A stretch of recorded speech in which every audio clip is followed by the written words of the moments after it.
Labdien, godātāji dāmas un kungi! Varbūt pirms to, ko es sākšu, es gribētu pateikt liels paldies organizatoriem un visiem, kas organizēja šo konferenci. Liels paldies! Paldies par to, ka es drīkstu šeit piedalīties. Un arī es gribētu teikt liels paldies Ebreju muzejām par visu palīdzību šo gadu. Bez jūsu palīdzības es šodien nevarētu prezentēt savus rezultātus, savā pētījumā rezultātus. Par to liels paldies.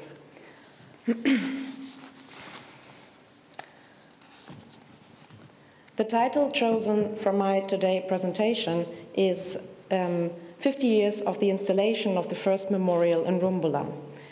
The memorial commemorates the 25,000 to 27,000 Jewish men, women and children who were killed by German occupants and Latvian collaborators in the forest of Rumbula on 30th of November and December the 8th of 1941.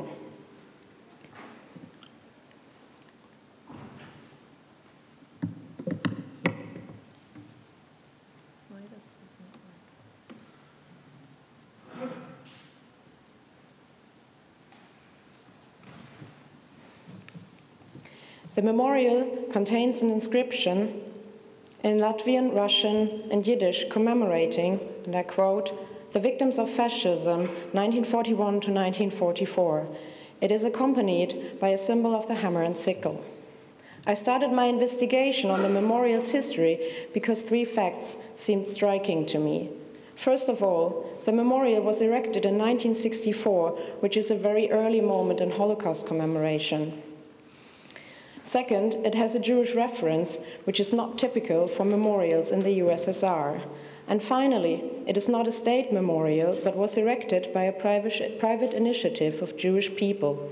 This is interesting, since the Soviet regime restricted Jewish life and culture. All three facts challenge a long-standing assumption among scholars that Holocaust commemoration was nearly non-existent prior to 1967. Scholars have challenged the so-called myth of silence based on research in the USA and Western Europe. Research on this topic with perspective on the territories under Soviet rule after the war, however, remained somehow neglected. The opinion that the Soviet regime generally concealed the Holocaust and thus highly limited any kind of commemoration was accepted as a given fact. In a critical analysis of the source material, I want to challenge this myth of silence with reference to the Rumbula memorial, focusing on the period prior to 1967. I mentioned that the title of this panel refers to the 50th anniversary of the Rumbula memorial's inauguration. In fact, Jewish commemoration activities began earlier and not only in the forest of Rumbula. A memorial's history does not also start with its inauguration, but it is either the development towards this final step, a process described as the memorial's biography by the American historian James C. Young, that makes the memorial an interesting source for historical research.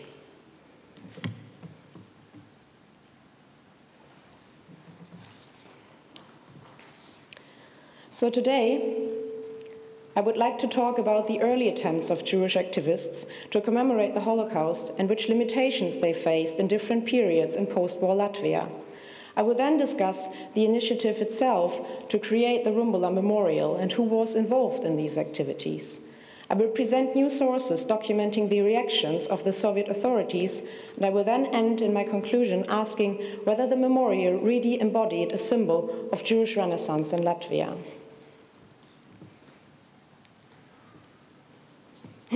So how was it possible for a private Jewish initiative to create a memorial that differed from the Soviet propagandistic use of the Holocaust?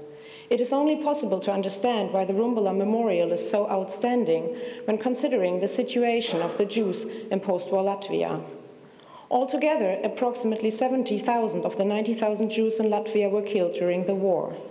When the war was over, 10,000 to 12,000 Latvian Jews who had managed to escape to Russia before the German troops arrived returned. Approximately 1,000 Jews had survived the concentration camps or in hiding. Quickly after the war, Jews from other Soviet republics, mainly Ukraine, Russia, and Belarus, started to settle in Latvia. The Jews coming from these other Soviet republics were mainly Russian-speaking, and many of them had closer ties to communism than it was usual among Latvian Jews.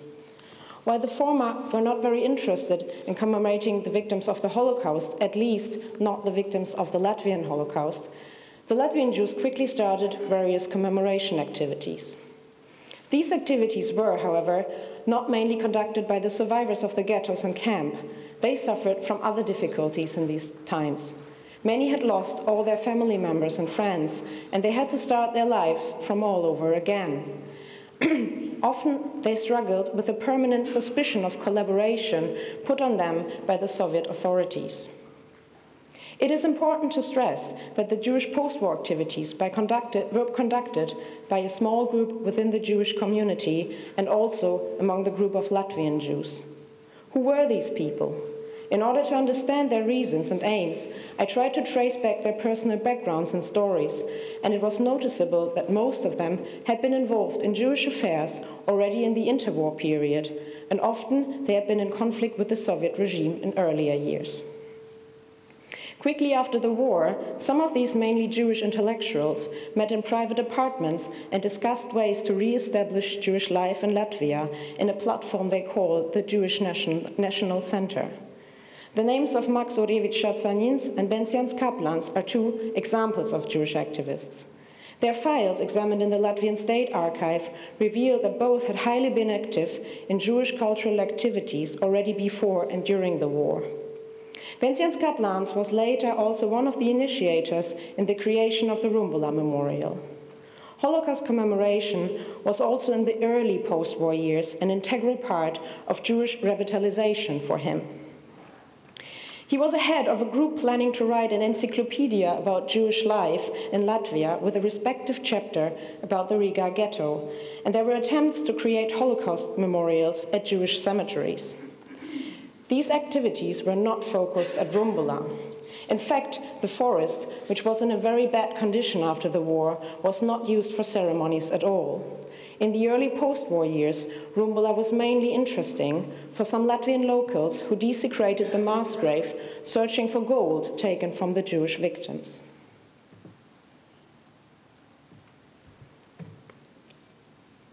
In the years after the war, a Jewish culture and thereby Holocaust commemoration could increase because of relative political freedom.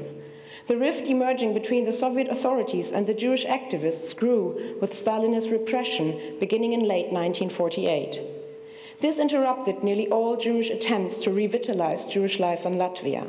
The NKVD arrested many members of the Jewish National Center because of alleged anti-Soviet activities.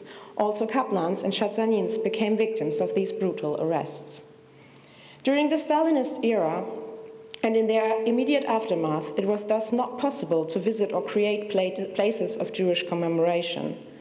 The policy is reflected in the forest of Rumbula, where no activity is recorded for the years of the Stalinist terror until the beginning of the early 1960s. Many of the arrested Jews needed a long time to recover from the conditions of imprisonment after being released. Living years under surveillance and the constant danger of being arrested had an impact on people's life, even in its aftermath. In her biography, Ruta Shatsamariasha remembers the fears she lived in even when her father had returned from his arrest. I quote, "From that time, I didn't rely on life's stability. For 10 years, I was afraid to be under someone's surveillance."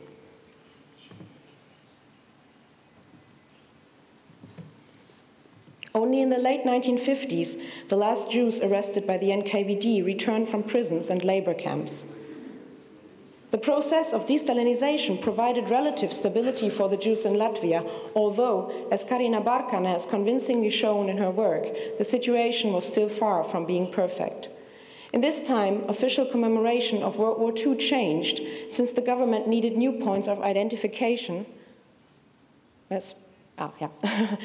New points of identification after the end of the Stalin cult.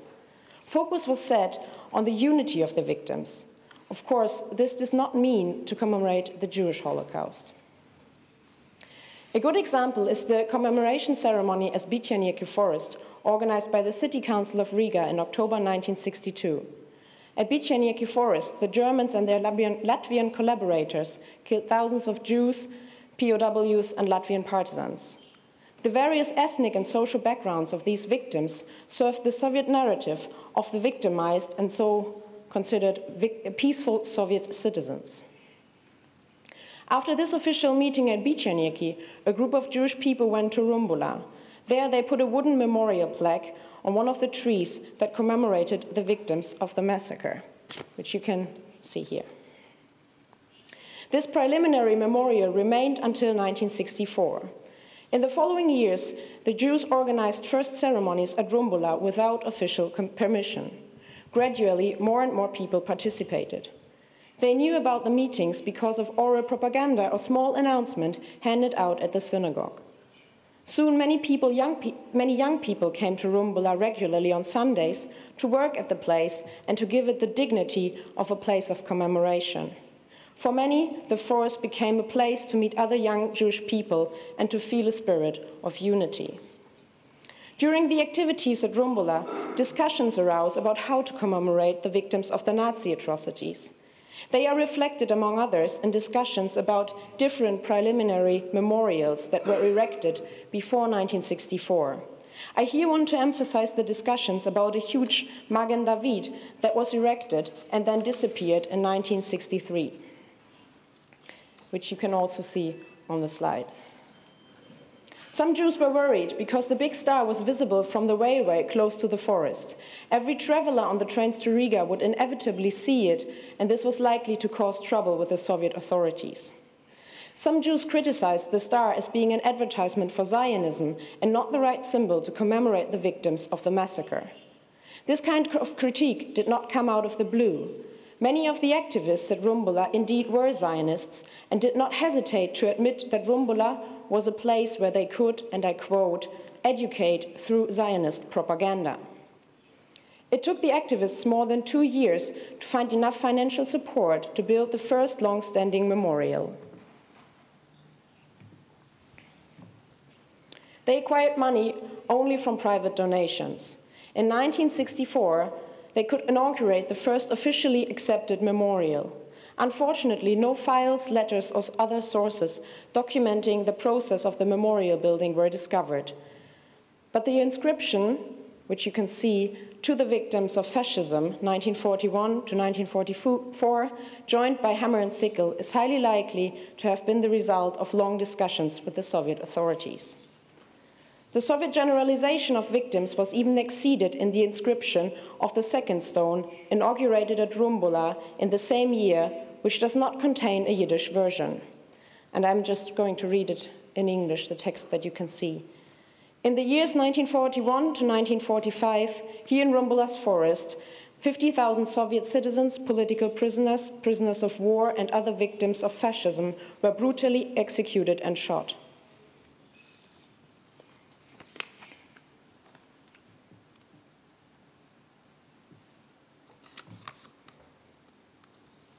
Describing the history of a memorial does also mean to describe the history of its reception. Reading testimonies like Shmuel Zeitlin's report about Rumbula, which remains, by the way, until today the most comprehensive report about the activities, it seems that the Soviet authorities tried to actively limit the Jewish commemoration in every possible way. Looking at other sources, it can be said that the Soviet authorities were not very keen on supporting the Jewish activities at Rumbula, but one cannot say that they organized a special program to hinder the activities. The Soviet Latvian government communicated internally about how and if at all to support the restoration of the Rumbula Memorial Park. Several different ministries and committees were involved, all finally agreeing that a memorial was not going to be supported, because paying for the construction of the Salaspils Memorial, which was at this time under construction, was of higher importance. The members of the Commission for Propaganda and Agitation within the Ministry of Culture criticized the restoration of the Rumbula Memorial, but gave no reasons why. The pure fact that this commission was involved in these matters illustrates that not only financial problems made the authorities hesitate to support the project. The Jewish memorial was not in accordance to the general propaganda spread by this ministry. Taking this into consideration, it is highly interesting how the Soviet propaganda nevertheless managed to incorporate the Rumbula memorial into their narrative. This is best reflected in press cuttings. On October 21st, 1965, an announcement was published in Rīgas Ebreju. This was the first time the newspaper announced a ceremony, although the memorial existed for a year already. This supports the perception of eyewitnesses like Shmuel Zeitlin that the authorities tried to avoid any kind of publicity for this Jewish memorial. My investigation of the newspapers revealed, however, that Rīgas Ebreju did publish a big report about the ceremony on the front page on October 25, 1965. A photo from the ceremony is printed alongside the report that commemorated the, and I quote the headline, 50,000 shot and tortured who were liquidated by the Hitlerists in Rumbula's forests. The article does not define the ethnic background or nationality of the victims, but solely talks about Rīdzinieki, Riga's inhabitants. Similar reports were published the year after. A report on the front page of the biggest Riga newspaper questions the prior assumption that the authorities aimed to repress any kind of publicity for Rumbula. There was no need to report about the ceremony at all. Since the press was not independent, it could have been easy for the authorities to neglect the whole event in press coverage. One reason for publishing this front-page article could have been that the event was so well known in public that there was no chance for the authorities to completely ignore the ceremony. Why, however, if they were only desultory reporting about Rumbula, did the article appear on the front page? It is rather likely that the authorities realized it was a better solution to exploit the events for their own propaganda than to try to prohibit the activities. It is important to remember that the Soviets never intended to neglect the events of the Jewish Holocaust, but that they always referred to the general losses of the Soviet people during the war. To sum up, the Soviet authorities did not manage to stop the Jewish activities, and since they were aware of this, they tried to use them for their own purposes.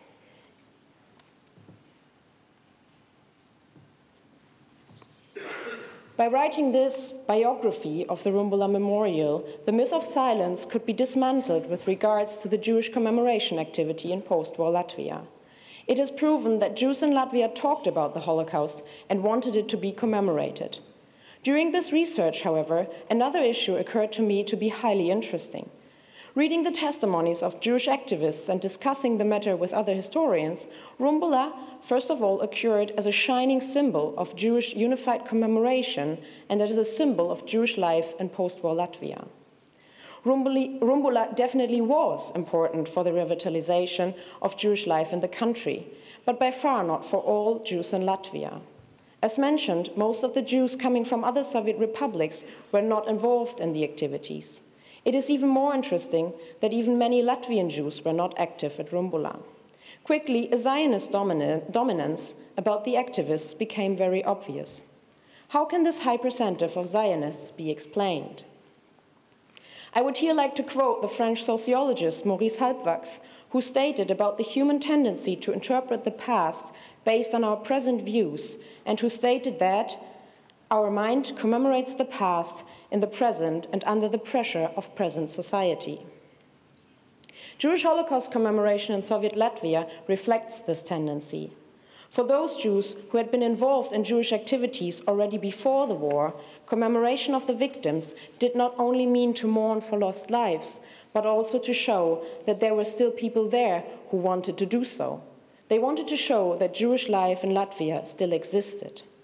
For the Zionists, commemorating the violence committed against the Jewish people during the war served as an argument why Jews were only safe in Israel. For its initiators, Rumbula thus had a dual function. Since Rumbula was an explicitly Jewish place, it was a place to commemorate their Jewish relatives, not only as equalized victims within the generalized Soviet narrative. Furthermore, it also enabled them to experience Jewish agency, providing them with a positive feeling and a pride to be Jewish. Rumbula did not serve this dual function for all Jews in Latvia. For non-Zionists, Rumbula was first and foremost a place to commemorate their relatives and friends. They did not agree to use a place where National Socialists and Latvian collaborators had committed a massacre as a symbol of a Jewish rebirth. For the Zionists, Rumbula was a tool to create a united Jewish community spirit. This spirit has preserved as a very positive memory among them until today. Their testimonies are nearly the only sources telling about Jewish commemoration activity, which is why today it seems at a first glance that all Jews in Latvia supported the creation of a memorial based on Zionist ideas.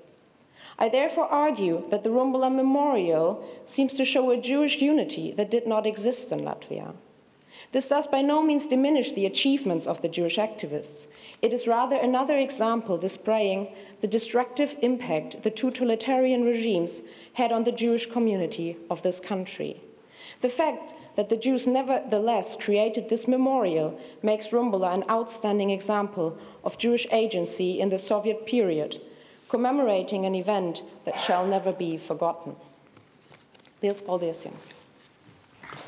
Thank you very much. Paldies.